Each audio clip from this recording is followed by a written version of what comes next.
Ladies and gentlemen, friends, welcome to Virgin Gorda Valley Backyard Tour. We're going to take you on this tour, showing you how the islands were formed. We're going to look at some historic points such as the Planters Graveyard. We're going to be looking at the old lagoon, basically a pond that we had here.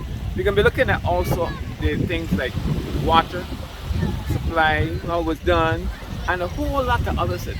Come with me. Let me take you there. We want to begin first by asking, do you know how these islands got their name? And how were these islands formed? You want to find out? Check me out. Paul Fenty, 545-0409, Cotton Gin Services. Okay, ladies and gentlemen, next stop up, we're by a planter's graveyard. Who were these planters?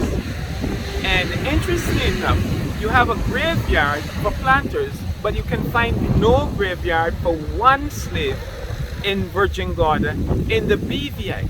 So where were the slaves buried? Come with me, I'll show you. And then you have right behind me what used to be the remains of a long pond right in the valley. What's become of that pond? Is it good and bad for the economy? What has changed about it? You want to hear the story? Come with me. Come with Cotton Gin. Follow us all the way. Ladies and gentlemen, one more time, we're making a stop right here by Mama Africa. You want to get some stuff here, interesting local food stuff, street food, you're in the right spot by Mama Africa. Part of what we're going to present to you. Okay, ladies and gentlemen, we're here by another stop. Wonderful place. We're here by, I call it the Bend Down Plaza. You can get any kind of local stuff. You really want to taste local food here? This is the spot, Lawrence. We're right here now by what used to be Little Dick's property, and also used to be one big pond. What happened? How did Little Dick's get here? What became of the pond? What people used to do with the pond? What was in the pond? What caused Little Dick's to come here? We want to find out. Follow me.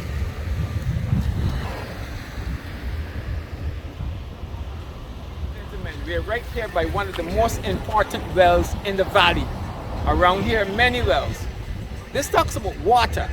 How did people get water 100 years ago, 60 years ago, 40 years ago? Where did we get water from? If you want to find out, we can tell you that. And if you look around, right behind the well, we have a tree. I'll tell you a little bit about that tree. The tree is called the kapok tree. It was used in Virgin Gorda for many things.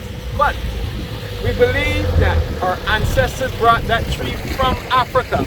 And when they planted the seed in the ground, or you were buried there in the ground, one day your soul will enter the tree and then enter the heavens. That's one of the beliefs that you will hear about. But there's a lot more. What about the rocks behind me? All those big boulders. They serve the purpose. You want to hear what they were used for? Follow me. Follow Cotton Gin all the way. Let's talk about churches, my friends. If you want to find out about the role of the church in the emancipation, in slavery, post-slavery, before and after slavery, we're right here. The Anglican Church had a lot to do with slavery. You want to find out? Check us out. But then, not only the churches, look at the graveyard. If you go in the graveyard, you'll be surprised the names, the surnames that are there. It's shocking. And even if you look carefully, the Anglican Church played a major role in education. You want to hear that story? And if you look carefully, right across there, we're looking at a tree. We have the sea grape tree. What was it used for? A little tip again. Years ago, it was used to make a local moonshine. See if you can tell me the name of that moonshine. The grapes will be put together around September, and you soak them with some other rum, and guess when you'll use that time? The secret. And way in the back over here, you'll see you have also the neem tree.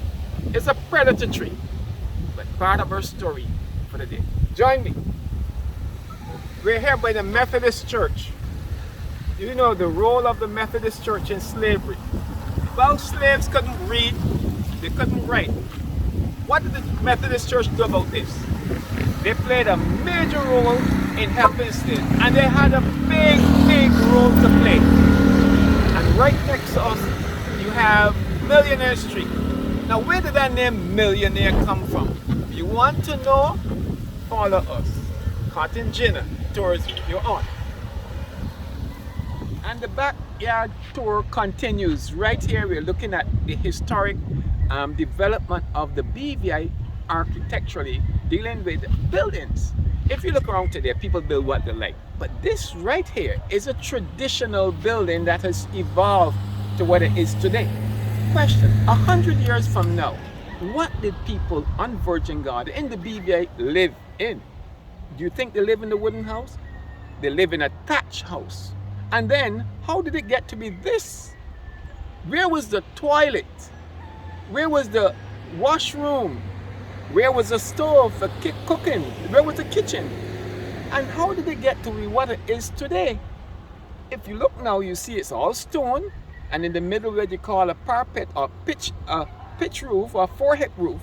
And then it has some add-ons. What would they call?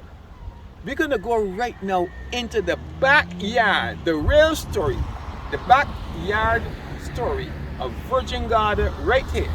Cotton Gin presents to you 545-0409. Follow me, let's go. Ladies and gentlemen, we are at the Nail Bay Sugar Works. This is it. There's nothing like it in the BVI. It tells you the whole story of our islands. These walls tell you the story of making what?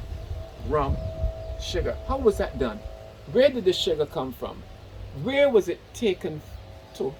What happened to the rum that was produced here? Where did it go? My friends, listen carefully. You want to find out. But then, if you look behind me, you have some brown bricks. Where did those bricks come from? What material was used to put these bricks together 200 years ago? Right here, the story. You can learn that story. Cotton Gin Tours. Follow me. Ladies and gentlemen, one more time we are at you again with this story. This is where the sugar cane was crushed. How was it done? This is a mound. This is raised about 15 feet off the ground. This is what you call a cattle mound. So what was used to crush it? How did the machinery work to crush the sugar cane? And may I ask, who were the people that worked this machinery? They were our brothers and sisters from Africa. What happened when they came to the BVI? And how did they work in these conditions? Did they have on clothes? Were they naked? And before the Europeans even came here, who lived on this land? Where did the sugar cane come from? Was these mountains? This is beautiful Nail Bay, breadbasket of the Virgin Gorda. You want to hear about that, and you want to hear about the people who came here, the Amerindians. What did they call this island? The Europeans, the Spaniards. Why did the Spaniards come here? The British, the Danes. Follow us. The Backyard Tour, 545-0409. Give us a call.